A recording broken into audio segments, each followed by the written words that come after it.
Arrivé de Paris avec une imposante quand même délégation vietnamienne, puisque vous êtes 10 à être venus de Paris. Nam va présenter les représentants de cette petite communauté venue à Rennes. Et puis on va pouvoir donner aussi la parole à Alain. Peut-être commencer par toi, parce que je sais que tu as une réunion dans vraiment très peu de temps. Je laisse la parole à Alain et puis ensuite Philippe. Et oui. Je vais laisser la parole à Roselyne Lefrançois qui représente la ville de Rennes et donc son maire Daniel Delaveau, et Mona Brasse qui représente le conseil régional de Bretagne.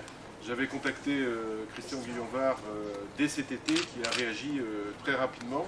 Ces deux institutions politiques ont officiellement réagi, puisque l'une et l'autre ont envoyé une lettre à Bernard Kouchner pour l'alerter sur la situation de Chung, et une lettre à l'ambassadeur du Vietnam pour protester contre la situation qui lui était faite. Je te laisse la parole, Alain.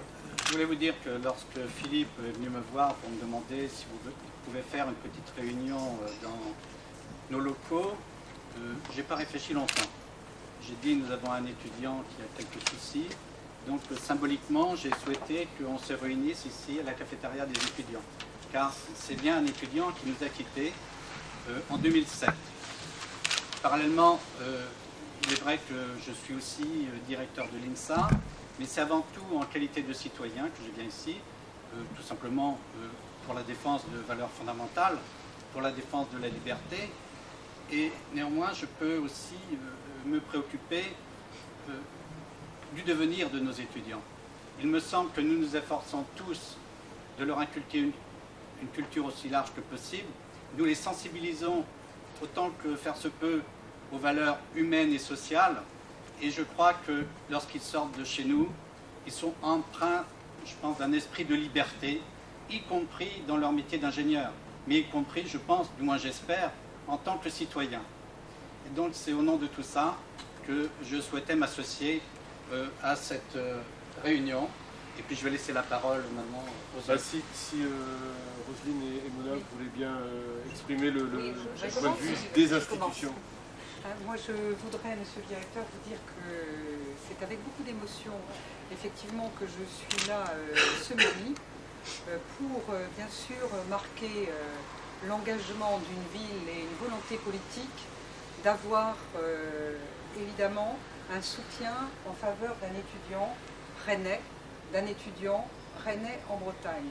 Et je crois que, pour nous, la proximité, si vous voulez, de la ville et de l'enseignement supérieur est essentiel, puisque c'est la première richesse de la ville.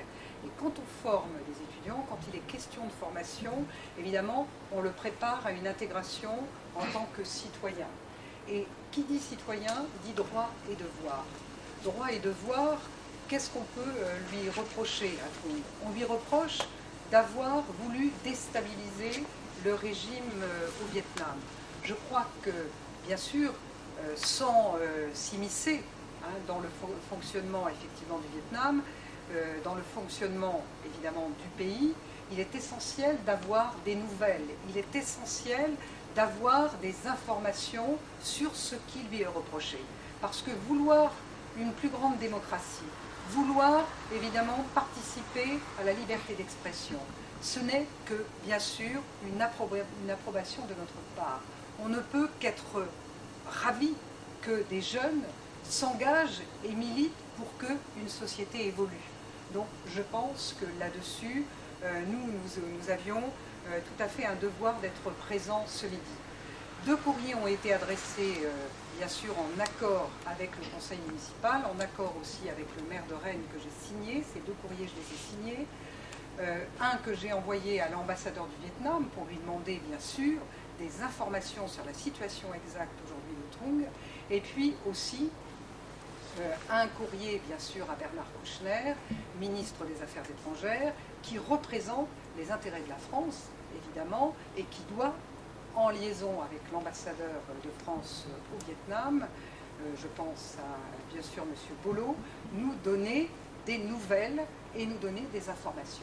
Donc je pense que ça, c'est extrêmement important. Et puis, je pense qu'il faut avoir des indications précises sur les délits qu'on lui reproche.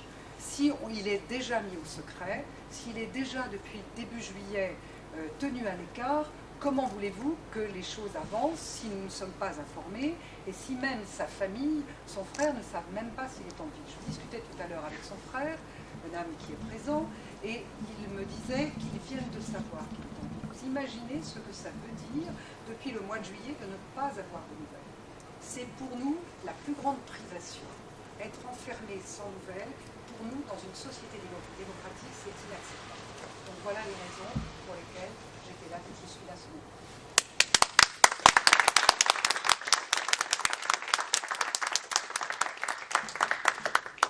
Bonjour à tous, Mona Bras, donc je représente Christian Guillon-Vach, habituellement vice-président aux affaires internationales qui s'occupe du cas justement de Tien Trung depuis qu'on était informé. Le conseil régional qui effectivement, comme la ville de Rennes, a écrit également à M. Kouchner, à ministre des Affaires étrangères et à l'ambassadeur du Vietnam en France. Nous attendons la réponse à ce jour. Et ce que je tenais à souligner, moi, c'était quand même en ce mois d'octobre, le Vietnam préside la commission de sécurité de l'ONU, ce qui n'est pas rien. À ce titre, elle est responsable, il est responsable en tant qu'État de la stricte observation des fondamentaux de l'ONU, donc des droits de l'homme qui sont universels. Et à ce titre, on attendait quand même au moins que les États membres de l'ONU interviennent auprès du Vietnam de manière à ce que le Vietnam lui-même, à se mettre en cohérence avec sa présidence, fasse respecter sur son propre territoire le droit primordial de tous les êtres humains de pouvoir s'exprimer, de pouvoir défendre le multipartisme, parce que sans vouloir m'immiscer, sans vouloir immiscer le Conseil régional dans les affaires intérieures du Vietnam, un État dans lequel le parti unique occasionne les dégâts humains, écologiques et notamment, sans parler de privation de droit, tout simplement la privation de la vie, puisqu'on a des exemples qui nous faisaient craindre le pire pour notre camarade étudiant, à savoir la peine de mort, puisque la peine de mort a déjà été utilisée pour punir certains jeunes, tout simplement le droit à l'expression qu'ils s'étaient donné.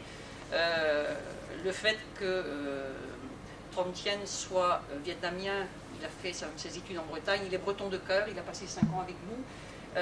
Il est arrivé en France, la patrie des droits de l'homme, il est arrivé en Bretagne, où on a quand même, on va dire, une certaine culture de la résistance, hein, puisque mai 68, les manifs anti-CPE sont quand même nés ici, dans un terreau très approprié à résister au totalitarisme et à défendre la démocratie jusqu'au bout.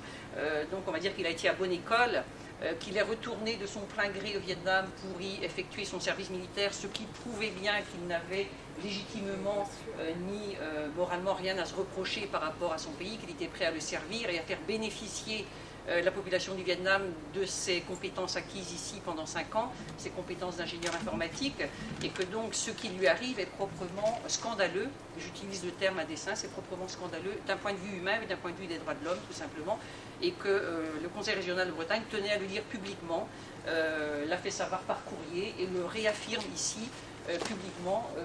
Nous continuerons à réclamer non seulement les informations, mais également la libération de Tien Trung, de manière à ce qu'il puisse retrouver sa liberté et de manière aussi à ce qu'à travers son exemple, d'autres dont on ne connaît pas les identités, mais qui sont aussi emprisonnés pour avoir osé exprimer le droit à la différence et exprimer des idées tout simplement de liberté, puissent aussi être libérés dans un courant qu'on espère venir, un courant de démocratisation du système politique en place au Vietnam. Merci.